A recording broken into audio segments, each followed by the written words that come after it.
주식시장이 또 급락했다. 미국 주식시장에 대한 이야기거든요. 여러분도 아시지만 지난주에 4거래일 연속 떨어지다가 그죠? 이번 주에 약간 약보합이라고 해야 되나요? 강보합이라고 해야 되나요? 반등을 했습니다.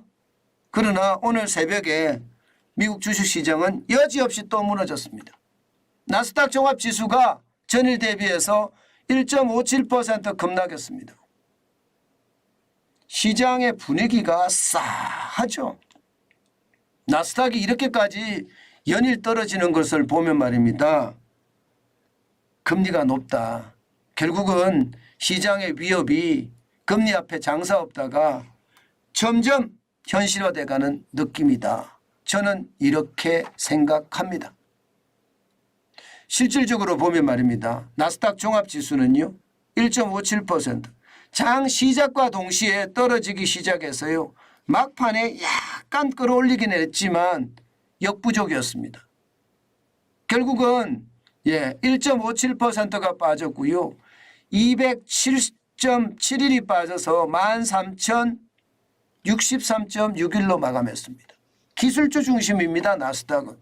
빅테크 기업들이 많아요. 빠졌다는 이야기입니다. 빅테크 기업들이.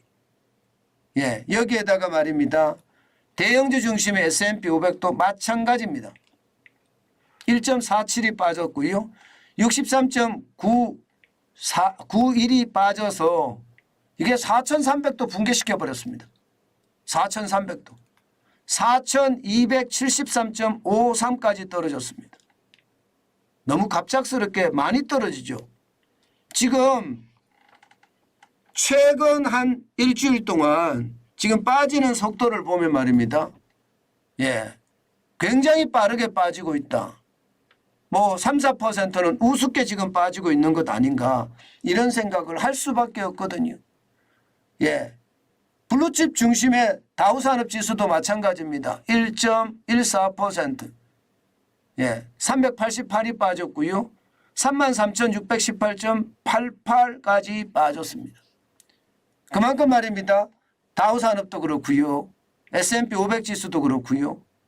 나스닥 종합지수도 모조리 빠져버렸습니다. 왜 이렇게 빠졌을까요, 여러분? 왜 이렇게 빠졌을까? 결국은요. 국채 금리 발작이에요. 지금 보시는 것처럼 말입니다. 9월 26일 보세요. 4.569%까지 올라갔습니다. 지난 9월 25일에 4.531%까지 올라가서 2007년 이후 16년 만에 최고치다 이렇게 이야기했는데 또 경신했습니다. 시장에는요. 엄청나지요. 시장에는. 지금 작년에가 안 좋았다 하지만 작년 10월 24일에 4.247%보다가 지금 엄청나게 올라갔고요. 심리적인 마지노선이라고 이야기하는 4.5%소 넘어서서 이제 4.6%로 달려가려고 합니다. 이것은 어찌면 말입니다. 시장에서요. 그만큼 말입니다. 금리가 높은 금리 자체가 오래 간다는 뜻이 오래 간다. 이거 쉽게 내려가지 않는 뜻도 그 속에 포함이 되어 있습니다. 그만큼 말입니다. 금리가 심각하다는 이야기죠. 제가 금리 앞에 장사 없다는 이야기, 이자 앞에 장사 없다는 이야기를 계속 하는데 이게 결국은 현실이 된다는 이야기고요. 여기에다가 제가 제이미 다이먼 JP 모건 체이스 회장 그 한마디가 시장에 영향을 미칠 거라고 말씀을 드렸죠. 기준금리 7% 준비가 되어 있느냐 이 말입니다. 아니 3%에서 5% 오를 때보다 5%에서 7%로 인상하는 것이 훨씬 고통스러울 것이다 이렇게 이야기하면서 전 세계가 금리 7%에 준비가 되어 있는지 모르겠다 이렇게까지 이야기했거든요. 그 말 자체도 시장에 엄청 영향을 끼쳤습니다. 그만큼 말입니다. 시장은 많이 떨어지고 있어요. 많이 떨어지면 여러분이나 저에게 투자할 수 있는 기회가 옵니다. 물론 지금은 아닙니다. 더 떨어져야 된다고 생각을 해요. 왜? 경기가 나쁘기 때문에, 지표가 나쁘기 때문에 더 떨어지는 게 현실이라고 생각합니다. 최소한 거품이 빠져서 실적 중심의 장세가 만들어지고 난 다음에 시장이 쭉쭉쭉쭉 올라갔으면 좋겠다. 저는 그렇게 생각하거든요. 물론 제가 고리타분한 어떤 꼰대 이야기일 수도 있습니다. 세상에 주식이라는 게 미래를 반영하는 건데 실적이라는 것은 과거잖아. 과거 걸 가지고 와서 지금 주가를 거기에 맞추라고 하는 것은 말도 안 되는 이야기 아니냐. 뭐 이렇게 말할 수 있습니다. 맞습니다. 그 말 틀리는 말 아닙니다. 그렇지만 여러분, 시중의 통화량을 엄청나게 풀고요. 그 유동성이 자산시장을 주물 때는요. 저는 진짜 그 유동성의 어떤 장세가 빠져나가고 본질적인 실적 중심의 어떤 시장이 만들어지고 난 다음에 다시 성장을 할 수 있을 거라고 저는 생각합니다. 지금까지 제가 언론사 생활을 하면서요. 실질적으로 말입니다.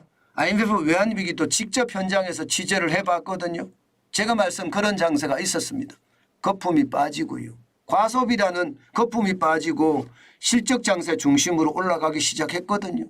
그게 1998년에 그랬지만 1999년, 2000년 이 시기에는요. 나름대로 또 실적 장세가 준비가 돼 있었습니다. 글로벌 금융위기 때도 저는 마찬가지라고 생각해요.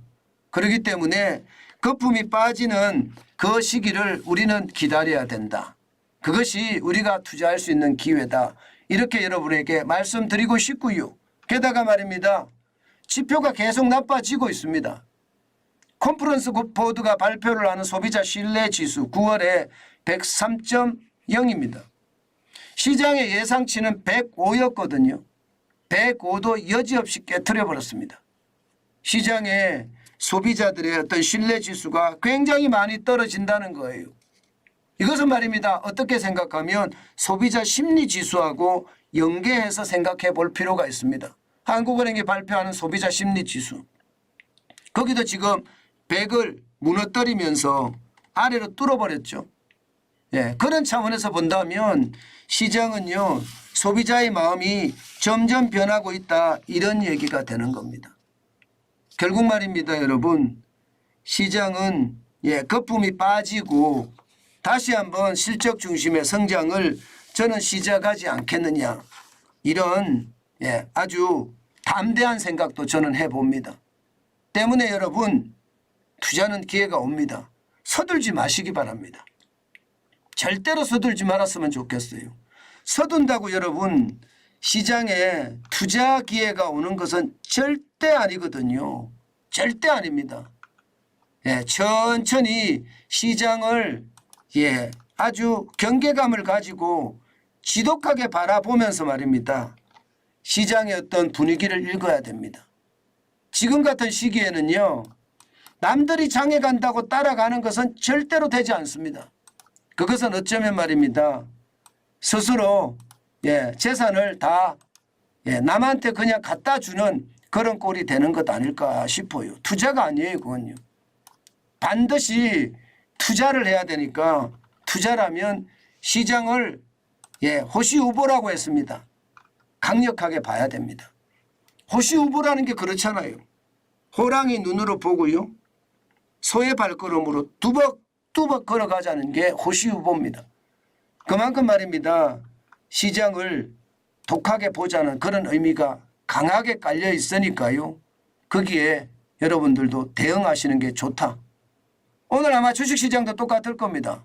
변동성이 굉장히 클 거고요. 큰 변동성에 조심하시는 거 잊지 마시기 바라겠습니다. 그만큼 말입니다. 시장의 움직임 들쭉날쭉할 겁니다. 오늘 같은 경우는 모르겠어요.